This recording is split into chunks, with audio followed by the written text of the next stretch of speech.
오늘 우리에게 주시는 하나님 말씀은 창세기 32장입니다.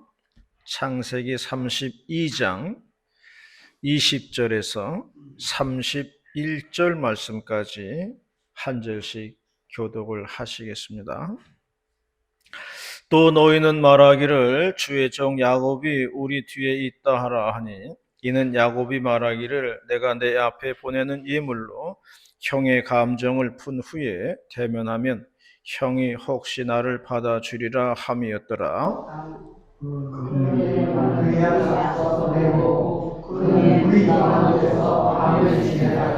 밤에 일어나 두 아내와 두 여종과 11 아들을 인도하여 야복 나루를 건널세.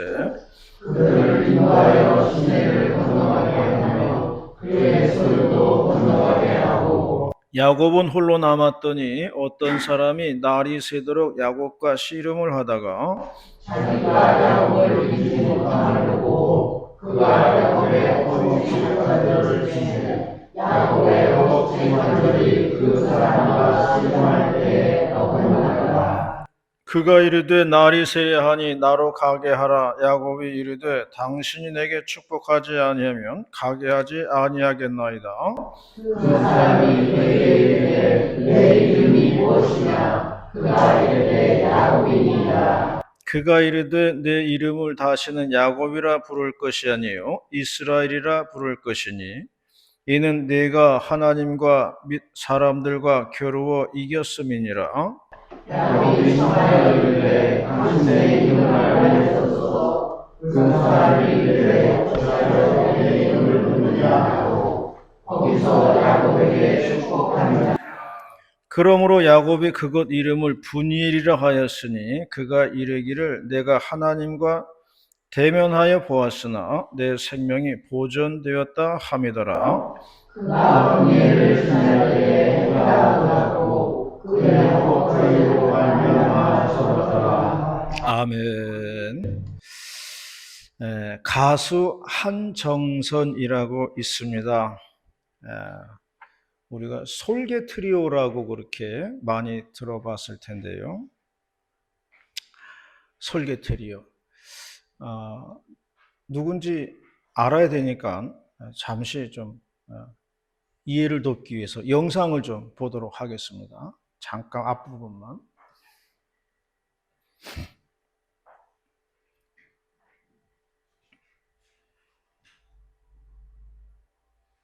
네, 노래를 들으시면은 누군지 아실 것 같아요.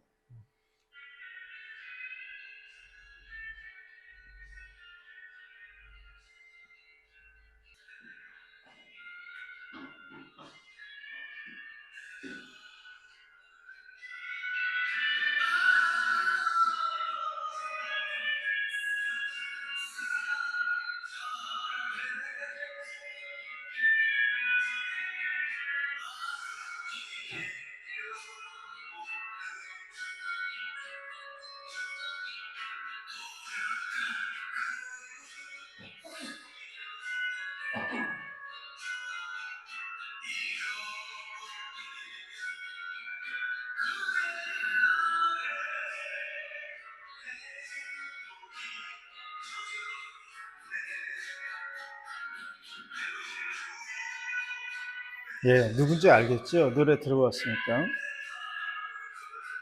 공원 벤치에 앉아가지고 정신 이상자 한 명이 옷을 남루하게 입고 앉아가지고 혼자서 막 떠드는 거예요. 허공에다 대고서.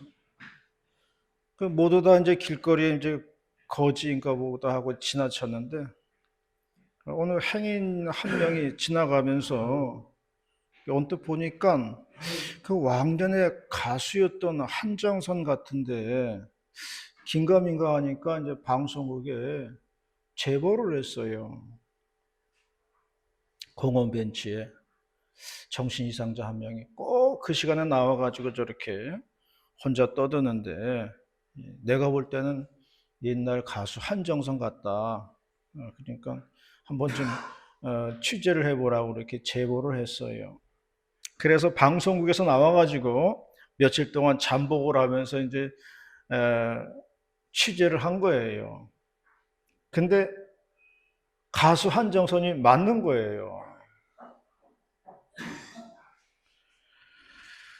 그래서 한창 이제 솔개 트리오로 이제 활동하고 그런 가수였는데, 알아보니까 이 사람이 이제 조현병이 생긴 거예요. 한창 활동할 때에. 정신 이상이 생긴 거죠. 그래서 그냥 무작정 가출을 했어요. 그리고 나서는 노숙자가 돼가지고 그냥 길거리에서 생활을 이제 한 거예요. 방송국에서 섭외를 해가지고 옛날에 이제 같이 활약했던 그 솔개 트리오 멤버들을 만나게 해주니까 다 얼굴을 알아보더라고요. 인사도 하고 그러더라고요.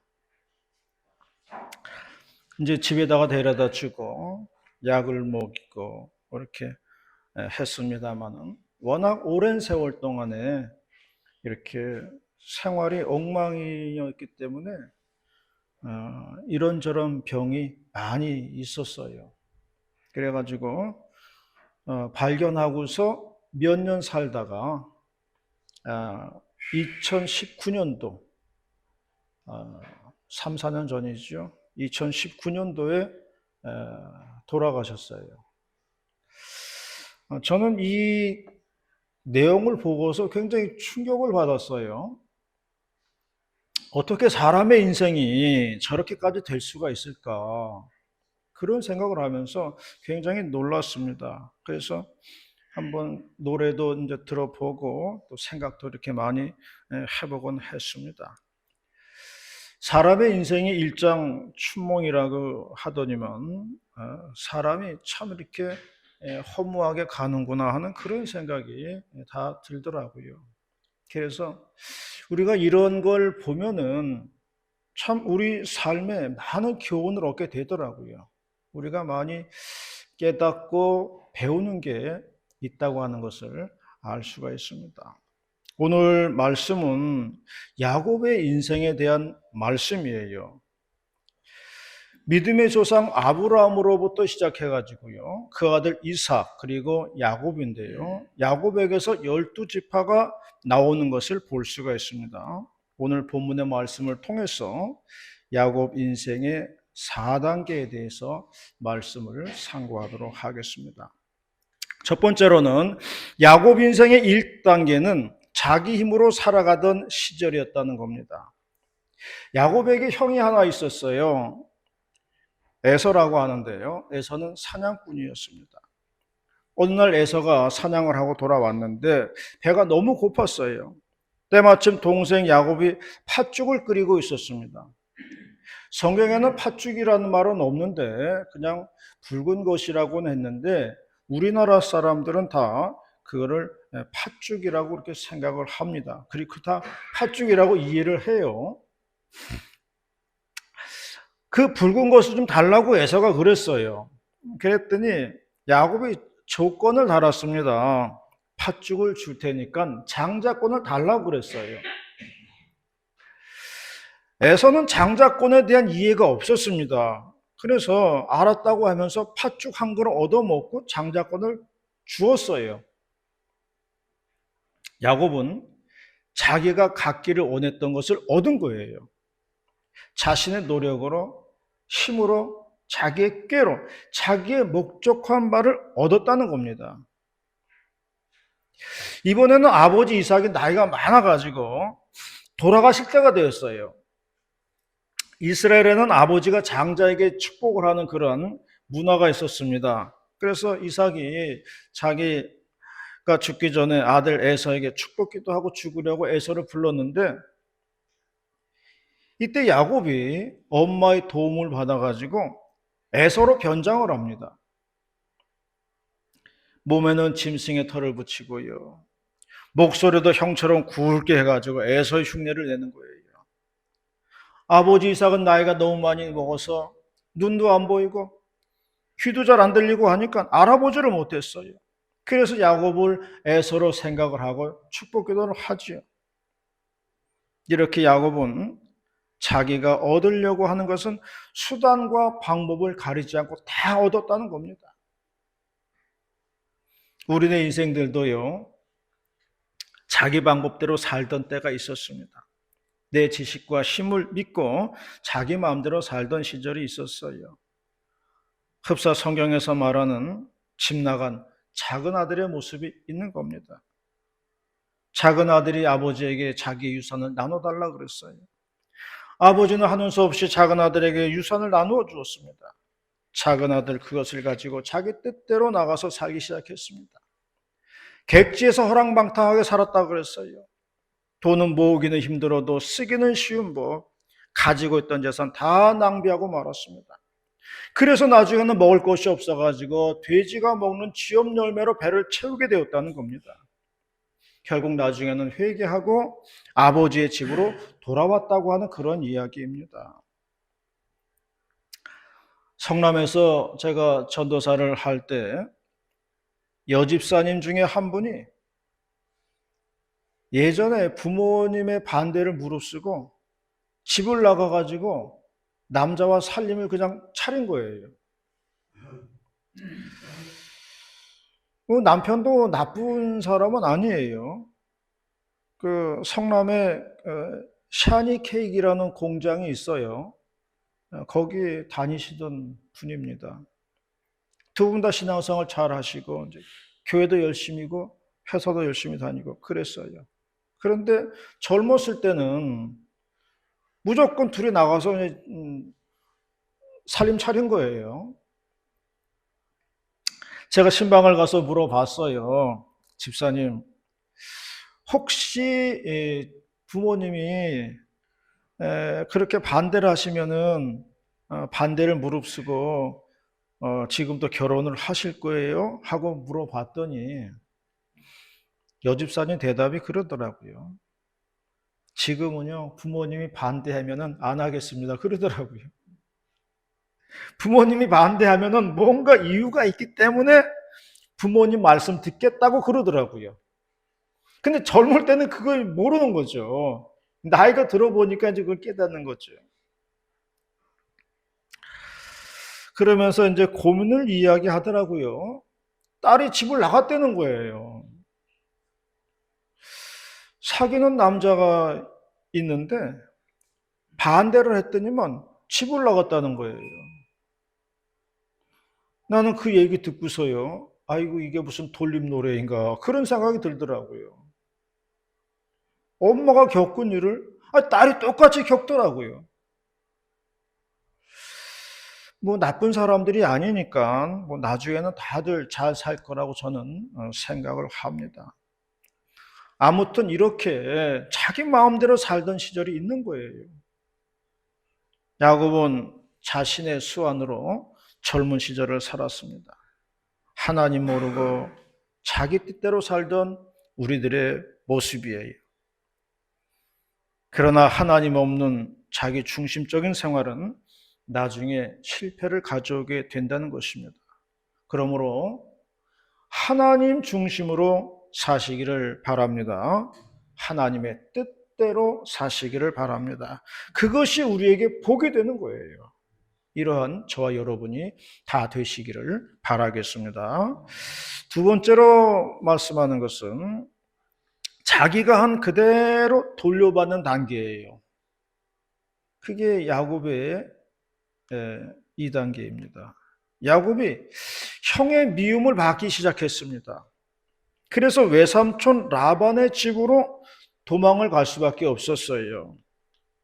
야곱은 라반의 집에서 열심히 일했습니다. 그리고 야곱은 외삼촌 딸인 그 라헬을 사랑했어요. 그래서 외삼촌 라반에게 말하고 7년을 일하는 대가로 결혼을 허락받았어요. 야곱은 신이 났죠. 이제 사랑하는 여인과 함께 살 생각을 하니까 일이 힘든 줄도 모르고 열심히 일을 했습니다. 그래서 성경은 야곱이 7년을 수일같이 여겼다 그렇게 말씀하고 있어요. 그래서 이제 신방을 꾸리게 되었는데 아침에 일어나 보니까 라헬이 아니라 레아였어요. 언니 레아가 있었던 거예요. 레아는 그 알력이 부족하다, 그렇게 성경에 기록되어 있어요. 무언가 장애가 있었던 겁니다. 그래서 아버지로서는 이 큰 딸을 어떻게든 먼저 시집 보내야 될 그런 상황이었어요. 그래서 야곱을 속이고 라헬 대신에 레아가 들어가게 한 것이지요. 야곱은 외삼촌에게 따졌습니다. 아니 이게 이럴 수가 있습니까? 했지만은 뭐 힘이 없는 야곱은 당할 수밖에 없는 거죠. 그래서 또다시 7년을 더 수고하게 되는 겁니다. 라헬을 위해서. 도합 14년이라고서 여인 2명을 얻게 되었다는 겁니다. 그리고 외삼촌 라반은 그 후에도 야곱의 품삯을 10번이나 변경을 하였다고 말씀하고 있어요. 그러한 일들을 야곱은 그대로 다 당할 수밖에 없었다고 성경은 말하고 있습니다. 이것은 우리에게 인생은 돌고 돈다는 교훈을 가르쳐 주는 거예요. 자기가 형 에서에게 한 대로 그대로 자기 자신에게 다 돌아오더라는 거예요.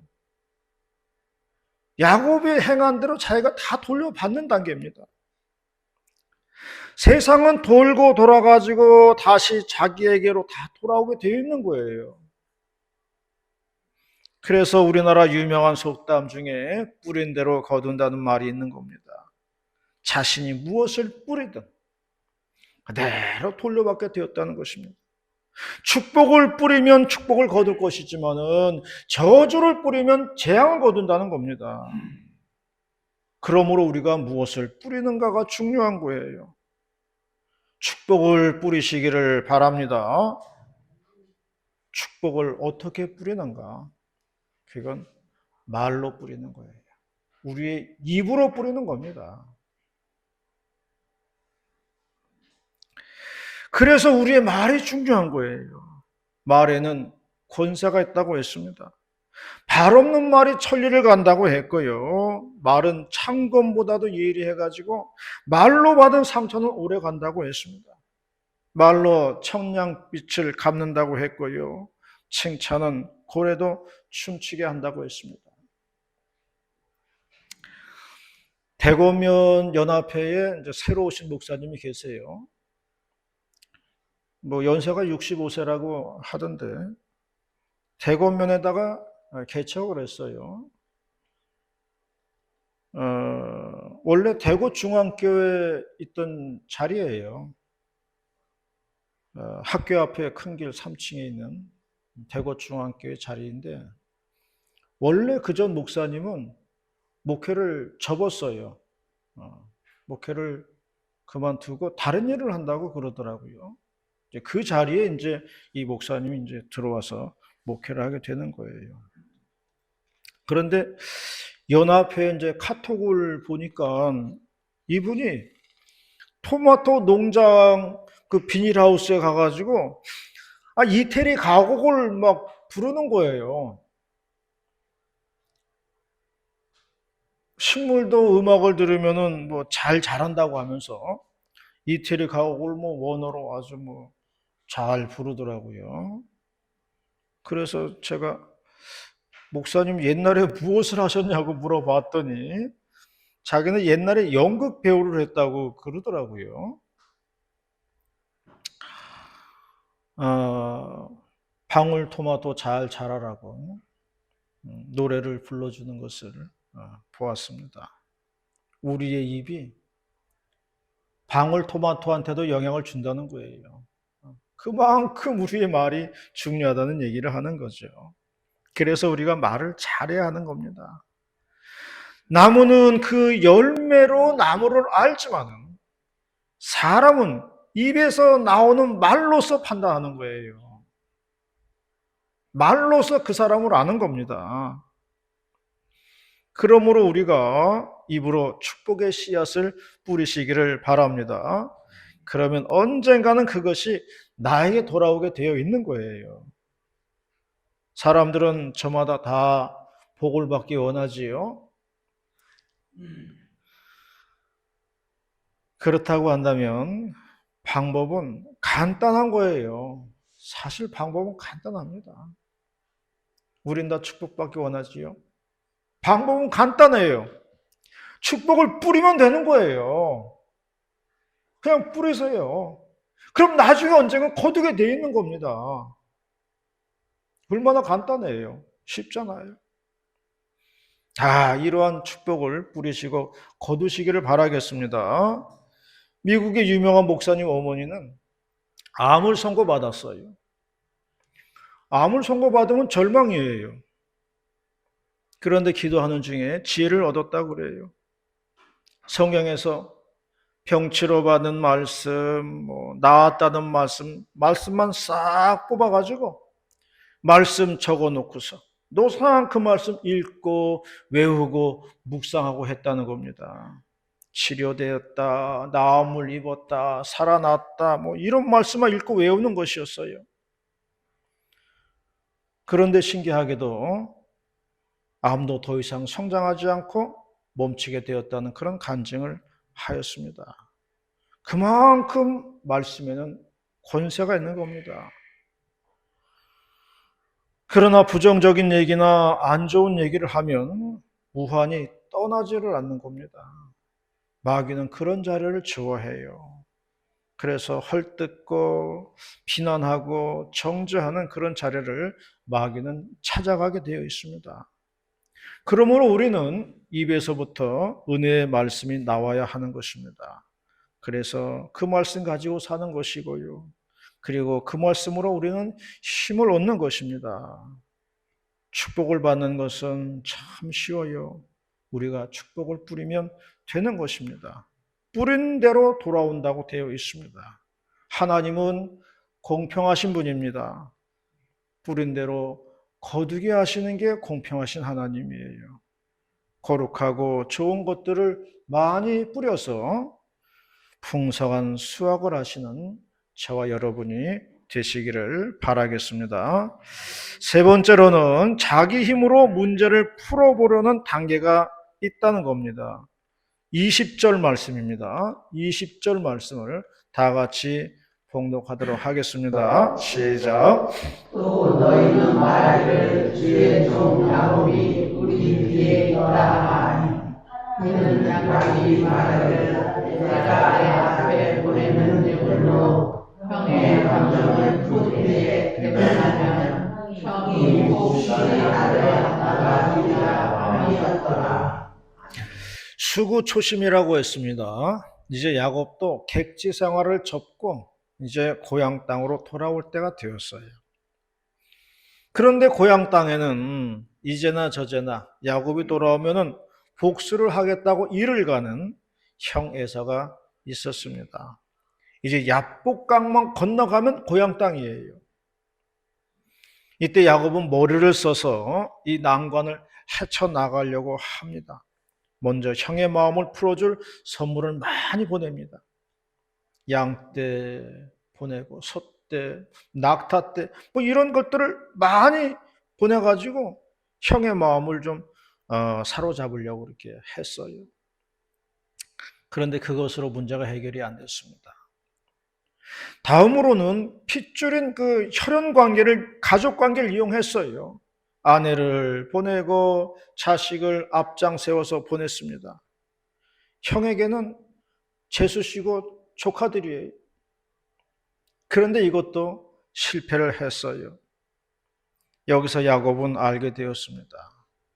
자신의 지혜와 능력은 힘이 없다는 것을 깨닫게 되었습니다. 자신의 한계를 느끼는 순간이에요. 우리가 자신의 한계를 느낄 때에 우리는 하나님을 찾게 되어 있습니다. 이 세상이 내 힘으로 안 된다는 것을 알 때에 우리는 하나님을 찾게 되어 있다는 겁니다. 그럴 때가 바로 하나님을 만날 만한 때라는 겁니다. 이사야 55장 6절은 말씀했습니다. 너희는 여호와를 만날 만한 때에 찾으라. 가까이 계실 때에 그를 부르라 말씀했습니다. 우리는 살아가면서 주님을 찾을 때가 옵니다. 내 인간의 한계를 깨닫는 순간이 오는 겁니다. 야복강에서 홀로 남아서 눈물로 밤을 새우는 날이 있는 겁니다. 그럴 때가 주님을 만날 만한 때라는 것입니다. 우리의 몸이 예전 같지 않고 또 건강이 안 좋아지면은 우리 마음속에 우울증이 찾아와요. 눈도 희미하고 귀도 잘 안 들리고 이런 거를 겪으면은 사람이 무력감에 빠지는 겁니다. 한계를 느끼는 거예요. 그럴 때 우리는 하나님을 만날 만한 때라는 것을 잊지 마시기를 바랍니다. 우리가 주님께로 더 가까이 갈 수 있는 기회다. 이렇게 생각을 하시기를 바라겠습니다. 엘리야는 3년 반 동안 이스라엘에 비가 오지 않았을 때에 무너진 제단을 수축하고 기도를 드렸습니다. 사환에게 바다 저편에 무엇이 보이는 것이 있느냐고 물어보았습니다. 몇 번을 물어본 뒤에 바다 저편에 작은 조각구름이 있다고 얘기를 들었습니다. 엘리야는 그것이 하나님의 응답이라고 믿었습니다. 그리고 산을 내려오게 되는 거죠. 우리의 삶에는 하나님이 보내주시는 작은 조각구름이 있어야 합니다. 내 인생의 조각구름의 응답, 그것이 있어야 된다는 거예요. 내 힘으로 살려고 하지 말고 하나님이 보내주시는 작은 조각구름에 의지하여 사시는 우리 모두가 되시기를 바라겠습니다. 주님은 고난 속에 있는 우리 인생 속에 때때로 조각구름을 보내주실 때가 있어요. 하나님의 응답인 것입니다. 하나님의 위로인 것입니다.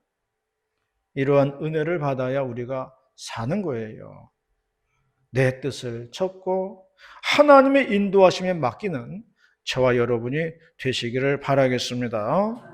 마지막 네 번째로는 하나님의 손에 붙들리는 단계라는 겁니다. 28절 말씀입니다. 28절 말씀 시작.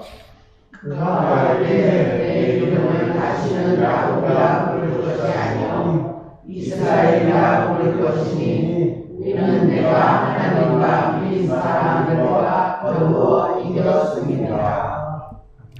야곱에서 이스라엘로 바뀌는 단계입니다. 야곱이라는 이름의 뜻은 발 뒤꿈치를 잡았다는 뜻이고요. 이스라엘이라는 뜻은 하나님과 겨루어 이겼다는 뜻이에요. 이름이 바뀌었다고 하는 것은 사람이 바뀌었다는 것을 의미합니다. 이제는 야곱이 아니라 이스라엘이라는 것입니다. 영적으로 말하면 새 사람이 된 겁니다. 성경은 이것을 가리켜서 거듭났다고 이야기를 합니다. 옛날 성경에는 중생했다고 그렇게 쓰여져 있습니다. 요즘 성경은 거듭났다 그렇게 쓰여져 있습니다. 이제는 하나님의 사람으로 온전히 붙들리게 되었습니다.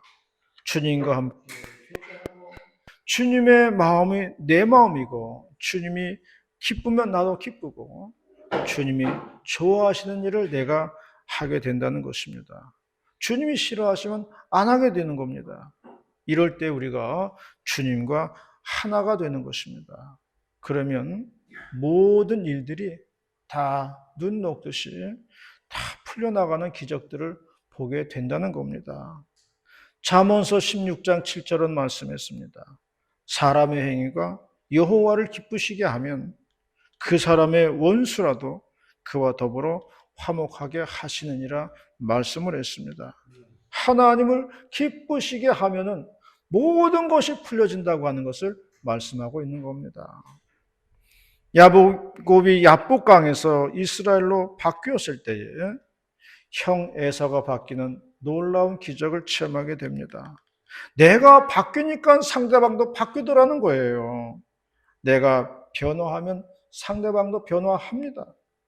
내가 바뀌어야 기적을 보게 된다는 것이에요. 내가 변화해야 하나님의 역사하심을 보게 된다는 겁니다. 야곱이 이스라엘로 바뀔 때에 하나님의 응답을 체험한 것처럼 우리도 주님의 손에 붙들리면 하나님의 응답을 볼 것입니다. 그래서 이제 주님의 손에 붙들리는 우리 모든 성도들이 다 될 수 있기를 주님의 이름으로 축원합니다. 기도하시겠습니다. 은혜롭고 자비로우신 하나님 아버지 감사드립니다. 야곱이 처음에는 제 힘으로 살았지만 이제 하나님 의지하고 사는 이스라엘로 바뀌는 것을 보게 되었습니다. 우리도 예전에는 우리 마음대로 살아왔지만은 이제 주님께 맡기고 주님 의지하면서 사는 그러한 삶이 될 수 있도록 인도하여 주시옵소서. 그럴 때에 하늘로부터 내려오는 놀라운 은혜와 축복들이 우리에게 넘쳐날 줄로 믿습니다.